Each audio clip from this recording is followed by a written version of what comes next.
Oh! Sinipo ako, sakit ah. Hoy, ang yabang mo, exage ka ha?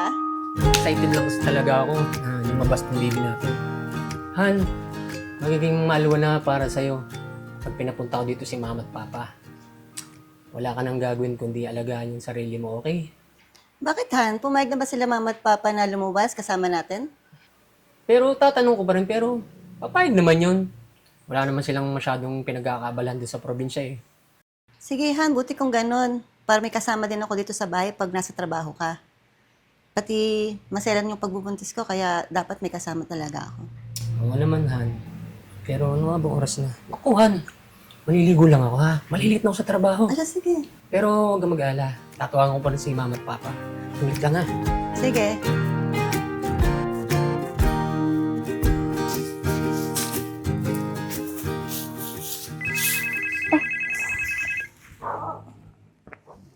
Ay, si Jason. Hello, anak. Jason? O ma, kailan ba kayo luluwas ni papa dito? Kailangan ko kayo eh. Naku, bukas na bukas din. Luluwas na kami ng papa mo. Excited na nga kami makita kayo eh. Gustong gusto na namin magpunta dyan. Lalong-lalo na ngayon na alam namin si Rona ay buntis. Excited na ako sa magiging apo ko. Eh kaya nga ma eh. Ay siya, sige. Alam niyo naman yung papunta dito sa bahay, di ba? Anak, hindi mo ba kami susunduin sa terminal? Sus, mawag na. Kayang-kaya nyo na yun. Alam niyo naman yung papunta dito, di ba? Kayang-kaya nyo na yun. Pero anak, hello? Hello? Ano ba yun?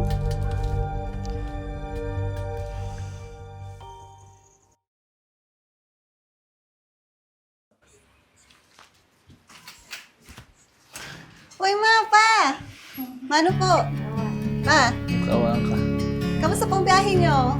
Naku, nakakapagod. Ang daming paserong paluwas. Sobrang Mukha po nga po, pagod na pagod eh. Oo. Han! Ba't di po ka nagpasundo kay Jason? Naku, sabi niya may pasok daw siya. Ano po ba? Ay, teka, kumain na po ba kayo? Kakatapos na kasi namin kumain. Han! Ay, hindi ha. Kumain na yung mga yan. Oh, anak, andito ka pala. Sabi mo nasa trabaho ka, kaya hindi ko kayo masusundo sa terminal. Eh, bakit ngayon lang kayo? Han, ba't nga pala hindi mo sinundo sila mama at papa sa terminal? Ay, hindi na kailangan. Alam ko namang kayang-kaya nila yan eh. Tsaka hindi ko na para sunduin pa. Total eh, nandito na rin lang kayo.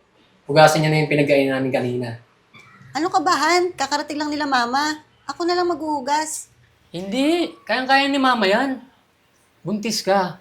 Mas kailangan mo magpahinga. Tsaka kaya ako nga pinapunta yun dito eh. Para tumulong dito. Oo nga naman, anak. Kami na lang ng papa mo maghugas, ha? Sige na, pahinga ka. Bili ka na. Oo naman, umupo ka na. Hindi ka na magalit. Kayang-kaya na ni mama yun. Magpahinga ka na lang ha. Okay. Tingnan ulit kay baby. Baby! Dito si papa. Baby.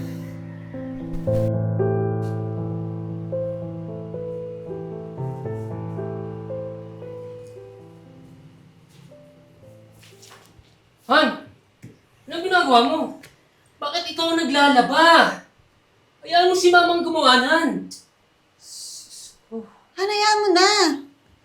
Kaya ko naman. Pati exercise ko na din to. Ma! Han!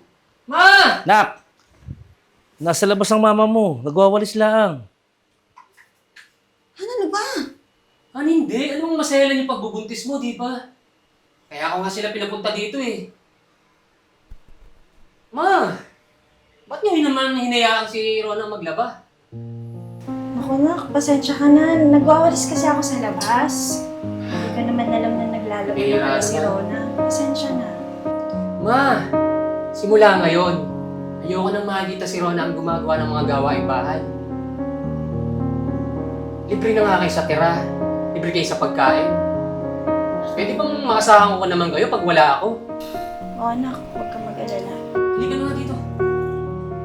Baka madulas ka. Kumapit ka sa akin.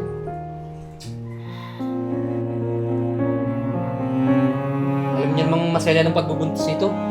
hinahayaan yung mahirapan. Han, Hindi. Mama, kayo nang bahala doon. Sige, anak. Ikaw naman kasi. Sabi ko sa'yo, huwag kang gagalaw pag wala ako.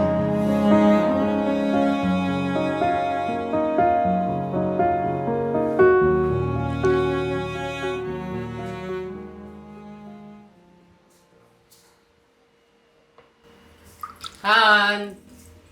Yun na yung pinabili mo sa akin, paborito mo. Kalim. Bakit? Han, may problema ba? Han, ba't ganun pakitungo mo sa magulang mo? Kung makautos ka sa kanila, akala mo katulong. Han, hayaan mo na. Ano pa silbi ng mga yan dito? Ano, hihilata lang? Ang point ko is magulang mo sila. Bakit nakakalimutan mo? Han, huwag na natin pagtalunan. Ang mahalaga, hindi ka napapagod. Tsaka, malalakas pa yung mga yun. Kayang-kaya nilang gawin yung mga gawain dito sa bahay. Bahala ka na nga. Sa sinasabi ko sa'yo ha, maling-mali ang ginagawa mo. Walang mali doon, Han. Dahil ganyan din sila ng mga bata pa kami.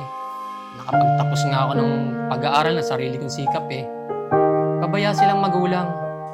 Wala silang pakialam sa aming magkakapatid. So gumaganti ka. Hindi naman, Han. Alam mo, hindi kita maintindihan.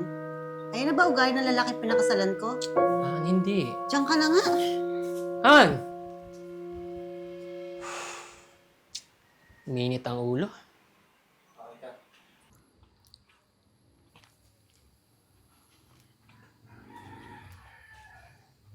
Oh, Han! Ano yan? Bakit yun ang kinakain mo? Chichirya at kape? Bawal sa'yo yan ah. Wala pa kasing lutong pagkain, Han. Hindi kasi ako nakapagluto. Masama yung pakiramdam ko kanina. Bihira naman. Nasaan ba yung si Mama? Ma! Han, mas mapagod Ma! Mama. Anak, Ma! ano pala? Anong oras na? Hindi pa kayo nakapagluto. Alam niyo naman bawal magutom si Rona. Masela ng pagbubuntis nito. Anak, pagpasensyahan mo na ang mama mo. Masama kasi ang pakiramdam niyan. Nilalagnat siya kagabi. Nag-iinarte lang yan. Paano magkakasakit? Laki-laki ng katawan. Jason, lumalagpas ka na sa mga salita mo, ha? Totoo naman pa eh. Wala pa isang buwan. Tamad na tamad kayo sa mga gawaing bahay dito. Ano ba't nandito kayo? Di ba para tumulong? Hindi para mag-inarte at magdrama. Aba, anak, ayusin mo yung mga pinagsasabi mo. Wala eh. Jason? Ay, Oo, wala eh. Kailan pa kayo dumating? nandiyan po pala kayo. Bless po. Pumunta ako dito kasi bibisitahin ko ang anak ko. Balay, upo ka muna. Oh. Kailan ba kayo dumating? Wala eh. Balay, nung isang araw lang. Buti naman nandito kayo para kahit pa paano may kasama si Rona. Oo nga, balay. Ay, siya, balay. Alis muna kami ni Mrs. at kukunin lang kami sa loob. Sige, sige. Pwede ba, Jason? Iwanan mo muna kami dalawa ni Rona. May mahalaga lang kami pag-uusapan. Sige po, Mi.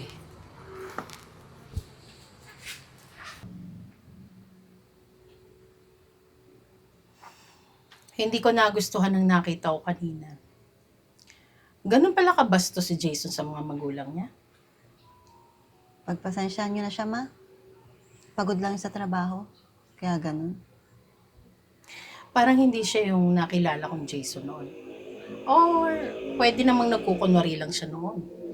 Hindi kaya? Hayaan niyo po, Ma, pagsasabihan ko siya. Ilang beses rin kasi namin yan na pag-usapan. Pag-awayan na nga din namin yan eh. Pagsasabihan ko na lang siya ulit. Dapat lang, Rona. Kung ang sarili niya mga magulang, ganun ang nagagawa niya. Eh ano pa ako? Ayusin niya yan. Pagsabihan mo ang asawa mo. Asya, meron ako ditong mga pasalubong para sa'yo.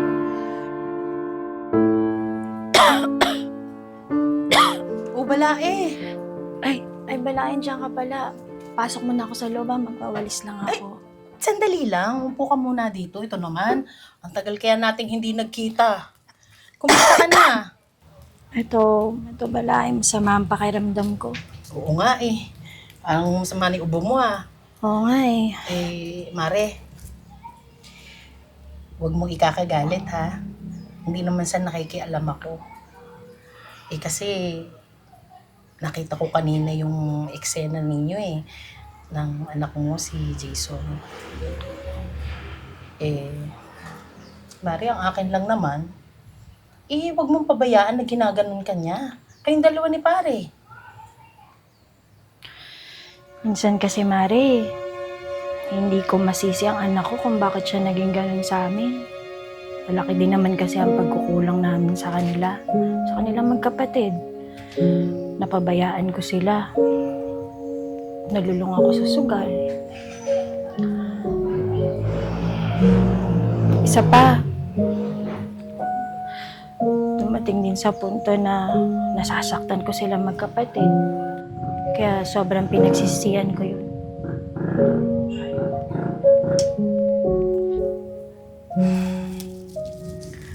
Kahit na, magulang pa rin kayo. Nahayaan ko na lang na ganun ang gawin niya sa amin. Kung doon niya lang may lalabas yung sama ng loob niya sa amin eh. Hindi rin naman kasi kami naging mabuting magulang sa kanilang magkapatid. Kaya tatanggapin na lang namin yun. Kung ano man yung gusto niyang gawin sa amin. Kaya nga kami nanditong mag-asawa. Para sana bumawi.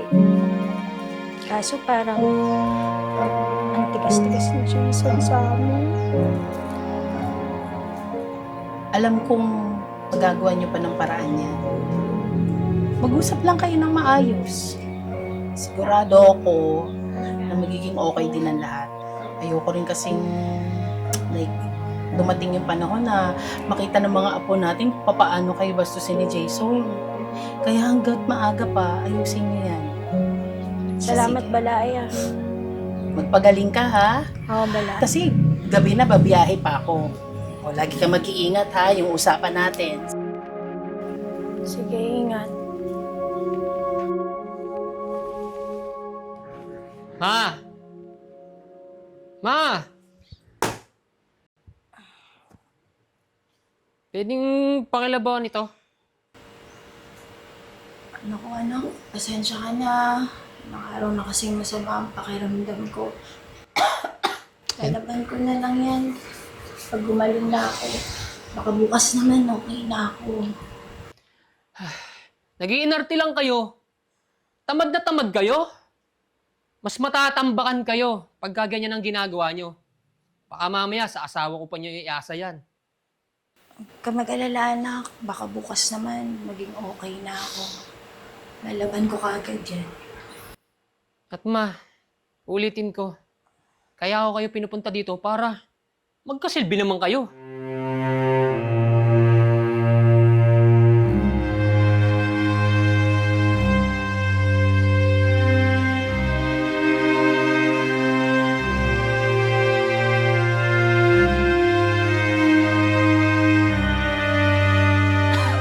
Oh, ma, di ba masama ang pakiramdam nyo? Ba't kayo maglalaban ng damit ni Jason? Kaya ko naman, anak. Ako na po. Hindi na. Namamanas na din kasi ako Kailangan ko magpatagtag. Hindi na, anak. Sige na, ako na. Pahinga ka na lang dun sa kwarto. Masok ka na. Ma, baka naman mabinat kayo sa pinagagawa nyong yan. Hindi, ako na. Kaya ko na. Baka magalit pa si Jason. Sige na. Pahinga ka na.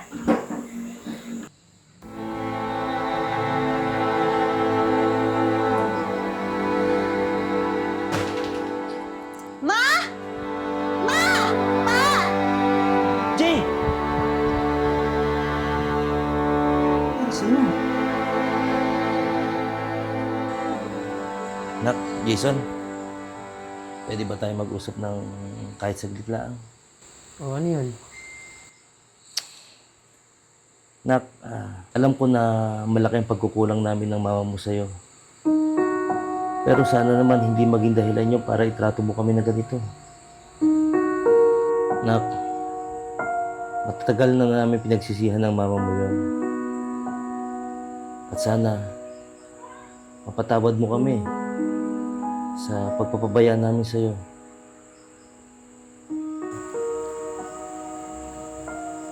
Sige anak, kung talagang matigas ang puso mo, hindi mo kami kayang patawarin ng mama mo. Kahit bukas na bukas, aalis kami.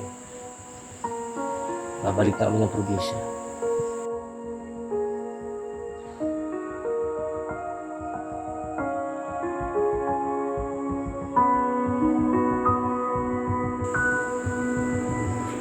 Sige anak.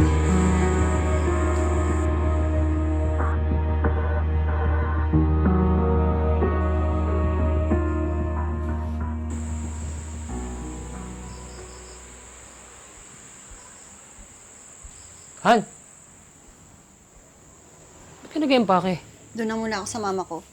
Ano? Bakit? Hanggang kailan ka magtatanim ng sama ng loob sa kanila? Wala kang konsensya? Ganyan na ba katigas ang puso mo?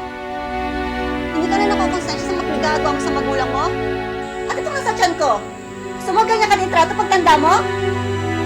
Hanggang tinawawala yung galit sa puso mo, magkanya-kanya na lang muna tayo, Jason. Han! Umuwi mo, Han! Han!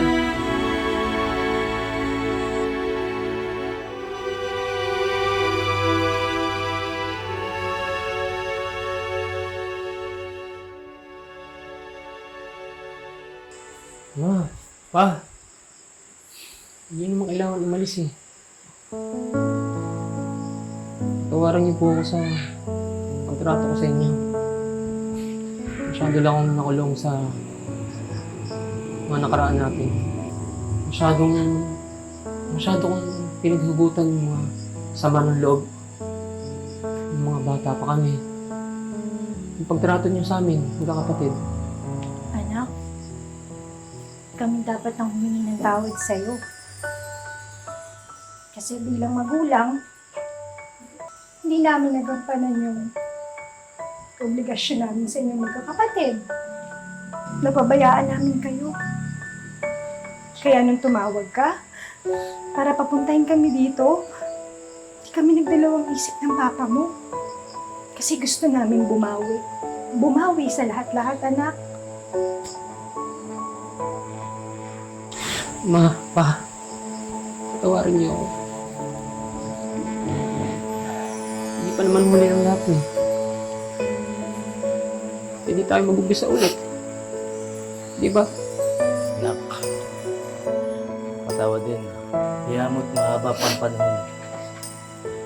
Magsisimula muli tayo.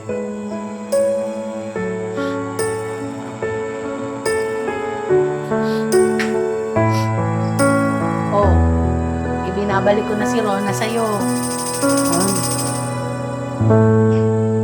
Alam ko naman na mabuti kang asawa kay Rona at alam ko rin na mabuti kang anak. Nagkataon lang na nagkaroon kayo ng hindi pagkakaunawaan.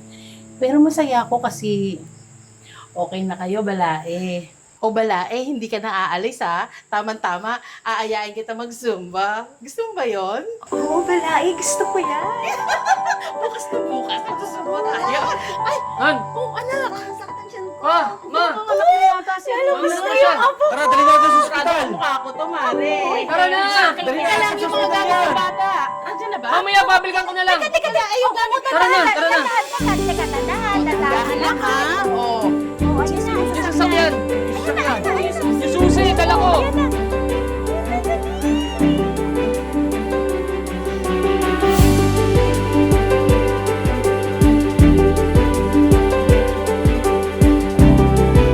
Inahan. Alam ko namang kayang-kaya nila yun. Tsaka, kaya ko nga sila pinapunta dito eh.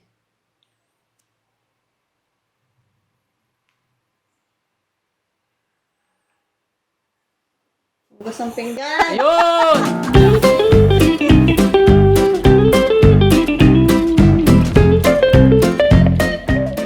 Hayaan mo na.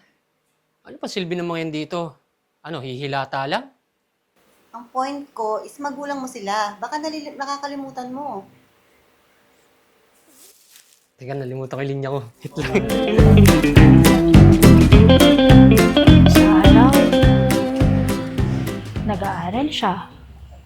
Sa gabi, nagtatrabaho siya para may magawa niya at lahat ng pangangailangan niya.